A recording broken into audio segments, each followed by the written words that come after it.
Running is one of the most primal activities.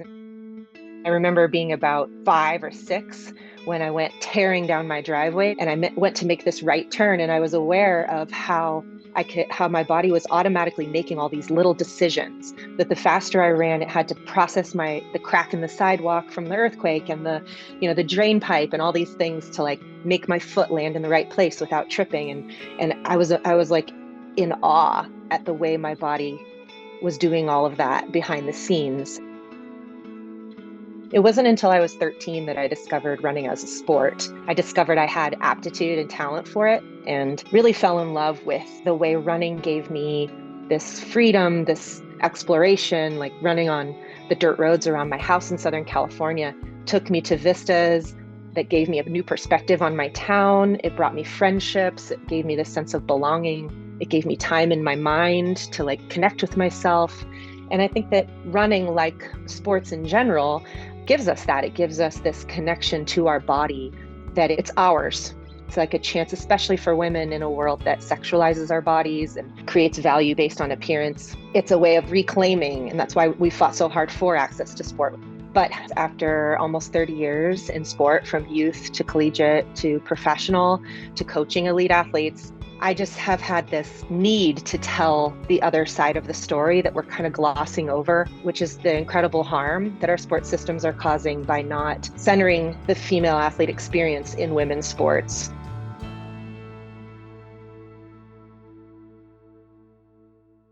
During the ages of 14 to 17 years old, huge numbers of girls drop out of sports. A significantly higher rate than what's happening with their male peers.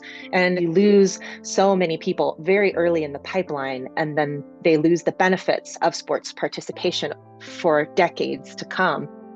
When I dug into it, the reasons are low-hanging fruit. Like, for example, girls develop breasts on the average of 12 and a half years in the United States. That's around middle school age. And 50% of girls don't own a sports bra.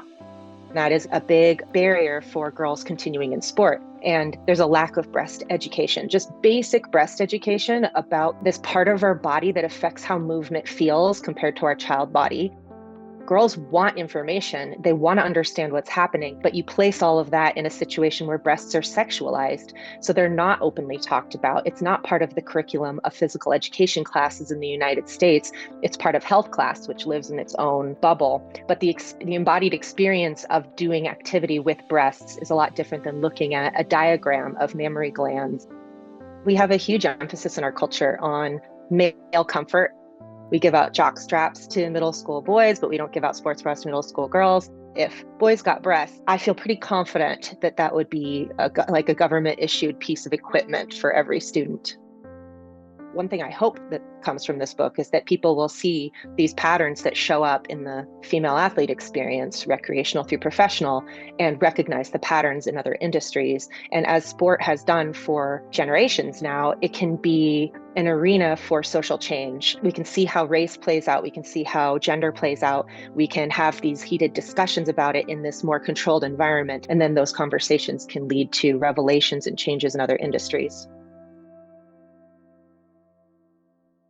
Title IX created a law that mandated equal opportunity for women and girls in sport in federally funded institutions.